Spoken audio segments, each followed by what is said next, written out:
नमस्कार, आदाब, सत श्री अकाल। मैं पीयूष पंत और आप देख रहे हैं मेरा यूट्यूब चैनल पंत जी कहिन। क्या आपको भी नहीं लगता कि मोदी सरकार अब जो है अपने ढलान पे है, कहीं न कहीं संकटों से घिरी नजर आ रही है। हो सकता है अगर आप अंधभक्त हों तो आपको न लगे,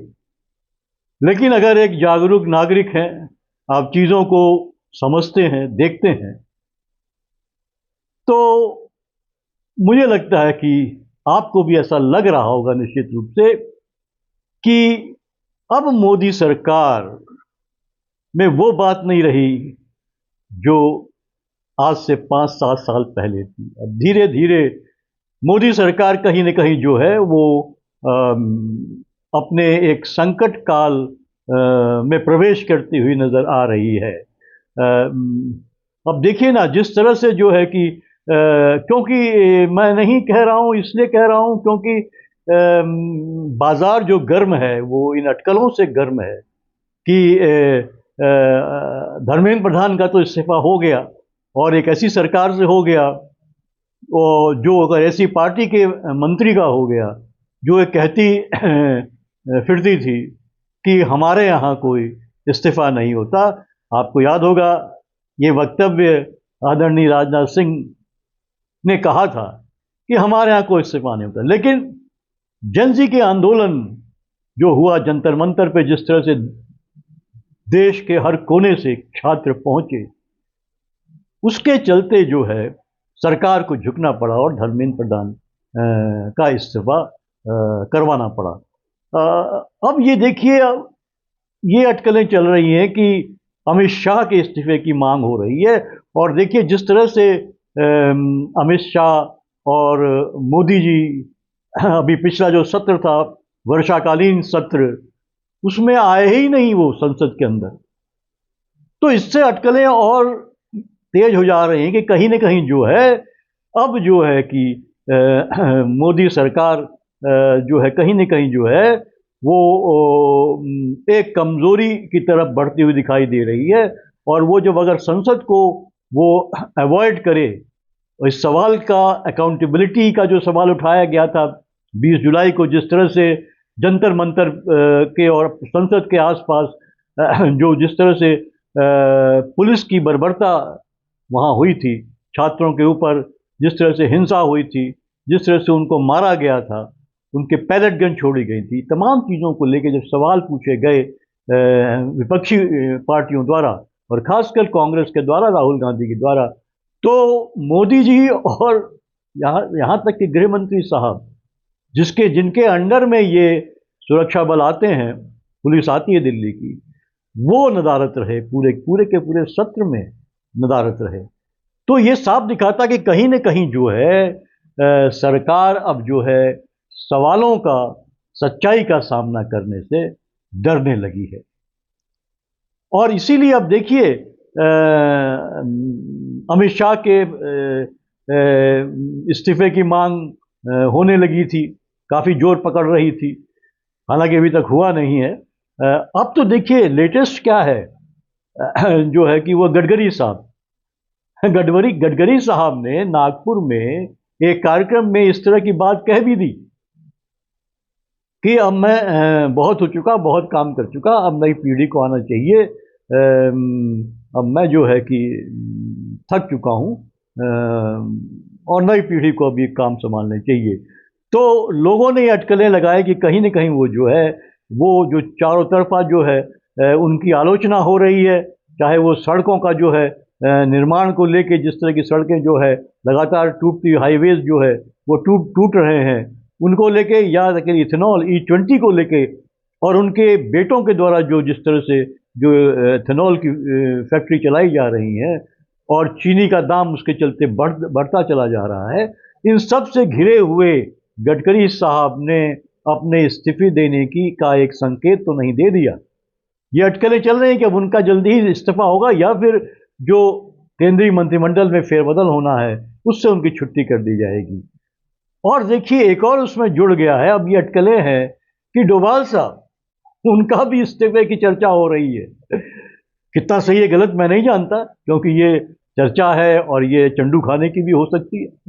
लेकिन चल रही है। एक एक कहावत है ना कि बिना आग के धुआं होता नहीं। तो निश्चित रूप से ये संभावनाएं हो सकती हैं, क्योंकि मोदी सरकार और उनके मंत्री और मोदी सरकार खासकर जो है कि पूरी तरीके से अपनी असफलताओं से घिर चुकी है।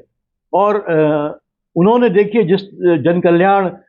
जो है कि मार्ग तो दे दिया, इस नाम जो है सड़कों का जो है, जो सत्ता के केंद्र के इर्द गिर्द जो हमारे तमाम चीज़ें हैं इंडिया गेट के आसपास, और लेकिन जन कल्याण के उल्टा जो है जिस तरह से उनकी एक्टिविटीज़ हो रही हैं, उनके एक्शंस हो रहे हैं, जिस तरह से जो है लाठीचार्ज हो रही है, बिहार में भी हमने देखा, वहाँ भी उनकी सरकार है, केंद्र में हमने देखा, यहाँ भी जंतर मंतर में जिस तरह से हुआ, देश के और हिस्सों में भी जो है जिस तरह से जहाँ जहाँ इनकी सरकारें हैं, उस तरह से जिस तरह छात्रों के साथ जो व्यवहार किया गया, दुर्व्यवहार किया गया, वो साफ दिखाई देता है कि कहीं ना कहीं जो है ये जनता की कल्याण की बात तो छोड़िए, ये जनता को कहीं ना कहीं जो है कि उनका उत्पीड़न करने के लिए तत्पर रहती है सरकार। तो इस देखिए, और ये कहा भी गया है, मतलब अब भाई अगर सरकार इस तरह की बातें करी जा रही हैं कि सरकार में संकट घिराया है, परेशान है, यहाँ तक कहा जा रहा है कि प्रधानमंत्री मोदी जी भी जो है अब उनकी जो भाव भंगिमाएँ हैं, उनकी जो बॉडी लैंग्वेज है वो नहीं है जैसी कि वो शुरू में जब आए थे, और 2019 तक कह लीजिए या 2024 के लोकसभा चुनाव तक जो थी, उसके अब जो है उनमें भी जो है कहीं ढीलापन आ रहा है। ये बात, इसकी चर्चा हो रही है। तो देखिए, अब एक बात कही जाती है कि भाई जो देखिए जिस तरह के आप जो है कि एक्शन लेंगे, जैसे जनता के साथ आप सलूक करेंगे, तो कहीं ना कहीं जो है वो जो है कि आप पे परिलक्षित होते हैं, और आपके ऊपर उनका जो है कोई ना कोई प्रभाव होता है या कोई प्रतिक्रिया होती है। तो हमारे देखिए, और इसके अलावा मैं आपको कह, ये बात जो है मैं ऐसे ही नहीं कह रहा हूँ, ये बात हमारी जो आप कह लीजिए जो हिंदूवादी संस्कृति है, जो हिंदू धर्म के जो पुराण हैं, जो उनके धर्म ग्रंथ हैं, उनमें भी ये बात कही गई। अगर मैं आपको बात बताऊं भगवत गीता की, भगवत गीता भी कहती है कि मनुष्य जैसा कर्म करता है, प्रकृति और ईश्वर के विधान से उसे वैसा ही फल अवश्य मिलता है। तो अभी जो हो रहा है, तो हो सकता है जो मोदी जी और मोदी की सरकार ने जिस तरह के काम किए हैं, चाहे वो सड़कों का मामला हो, और जिस तरह की लूट मची हुई है, जिस तरह करप्शन है, भ्रष्टाचार है सड़कों के बनाने में, और जिस तरह से जो है कि तमाम नीतियां जो जनता के कल्याण की न होके सिर्फ कॉरपोरेट के कल्याण की बनाई जा रही हो, तो उसका एक प्रतिफल तो मिलता ही है। इसके अलावा मैं आपको देखिए, भगवत गीता का मैंने बात कही, अब मैं बात आपसे करता हूं उसकी क्या नाम, जो हमारे ये है गरुड़ पुराण। गरुड़ पुराण में भी ये बात कही गई है। गरुड़ पुराण के अनुसार मनुष्य को उसके अच्छे और बुरे कर्मों का फल इस जीवन में और मृत्यु के बाद परलोक में अवश्य मिलता है। अब मृत्यु के बाद मिलेगा नहीं मिलेगा कौन जानता है। धार्मिक ग्रंथ तो ये बात कहते हैं, लेकिन ये भी कहते हैं कि इस लोक में भी मिलता है। तो क्या ये समझा जाए कि मोदी सरकार जो हिंदुत्व का नारा देते आई शासन में, वो उसकी कारगुजारियां इतनी जन विरोधी हो गई, उनकी नीतियां इतनी जन विरोधी हो गई, उन्होंने जिस तरह से जो उन्होंने सड़कों के निर्माण में भयंकर तमाम ये सामने आ रही, कोई भी शहर आप ले लीजिए,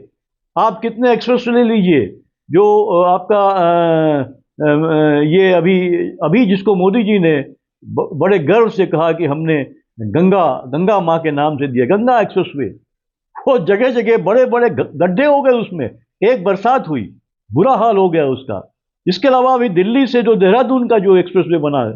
उसकी पहले जो है कि जो डिवाइडर दीवार थी वो लटक गई, नीचे टूट गई,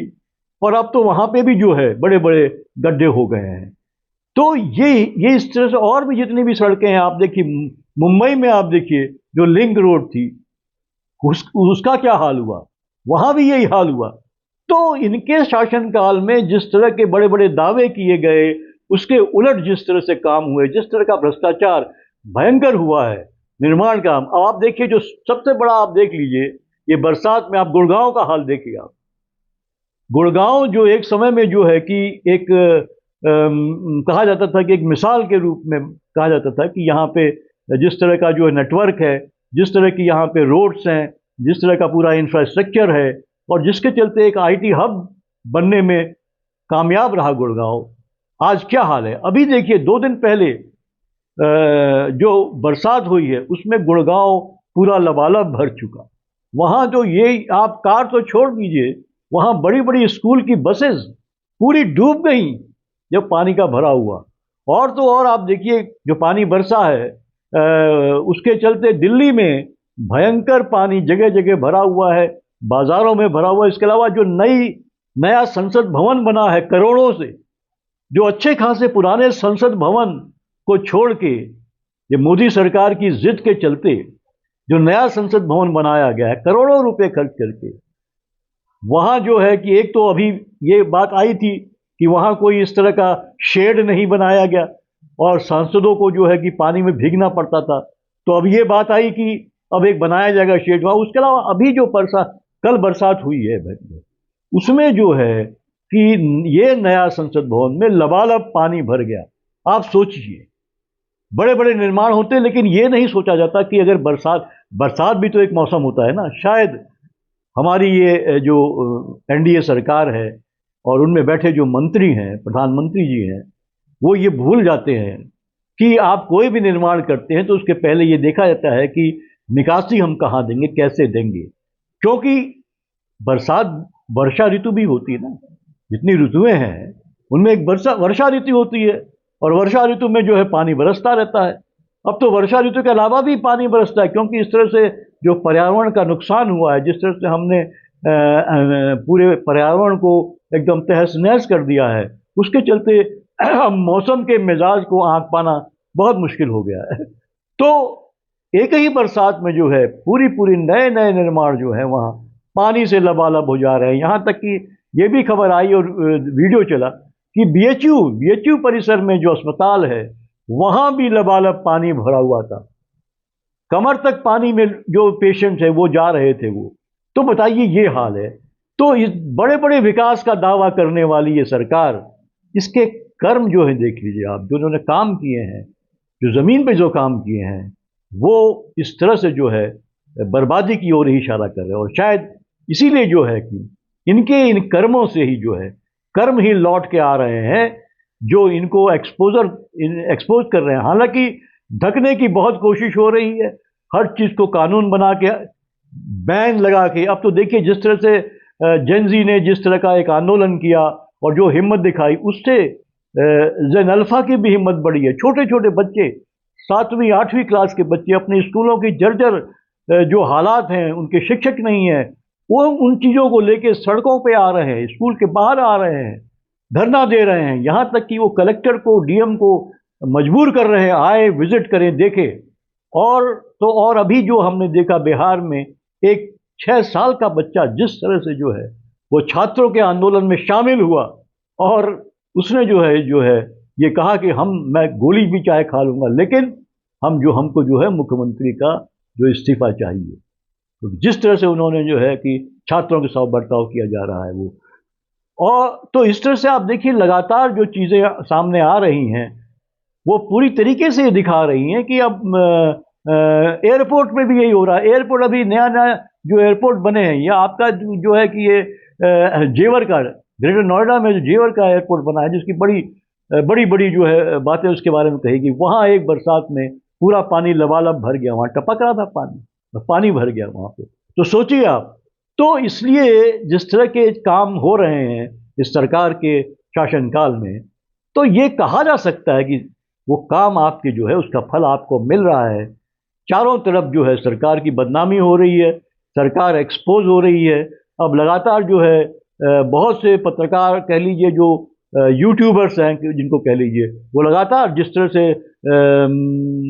कॉकरोच पार्टी ने अब स्कूलों के हालात, खासकर ग्रामीण इलाकों में जो सरकारी स्कूलों के हालात हैं, उनको एक्सपोज करने का अभियान छेड़ा है, वो उसी से प्रभावित होकर जगह जगह गांव-गांव में जो है वो यूट्यूबर्स जो है वो जा रहे हैं, तमाम रिपोर्ट्स वहां से मिल रहे हैं और पूरी तरह से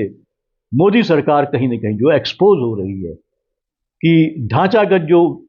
ढांचा इतना जर्जर हो चुका है। शिक्षा के मामले में बिल्कुल ये सरकार कहीं नहीं ठहर रही है, एक्सपोज होती चली जा रही है। तो कहीं ना कहीं ये कहा जा सकता है कि आप जैसा आप करेंगे वैसा ही आप भरेंगे। तो ऐसा ही कुछ दिखाई दे रहा है। मैं ये बात हवा में नहीं कह रहा हूं, मैं ये बात, जैसा कि मैंने जिक्र भी किया, जिस तरह की खबरें आ रही हैं, जिस तरह के वीडियोज आ रहे हैं और जो कुछ घटित हो रहा है हम अपनी आंखों से देख रहे हैं, उसके आधार पे और जो अटकलें लगाई जा रही हैं कि अब एक मंत्री का इस्तीफा होगा, अब दूसरे का, अब तीसरे का, उसमें नाम जुड़ते चले जा रहे हैं। क्या कभी आपने सोचा था कि ऐसा होगा? मोदी सरकार में ये स्थिति भी आएगी, लेकिन आ रही है। तो निश्चित रूप से कहा जा सकता है जैसा करोगे वैसा भरोगे। तो आप क्या सोचते हैं? निश्चित रूप से बताइएगा। लेकिन इससे पहले एक बात और कहना चाहता हूं कि मेरे इस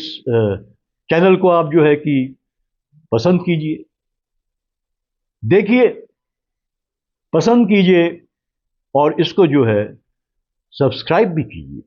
सब्सक्राइब जरूर कीजिए और शेयर भी कीजिए, ज़्यादा से ज़्यादा संख्या में शेयर कीजिए, ताकि जो बात हम इस देश की,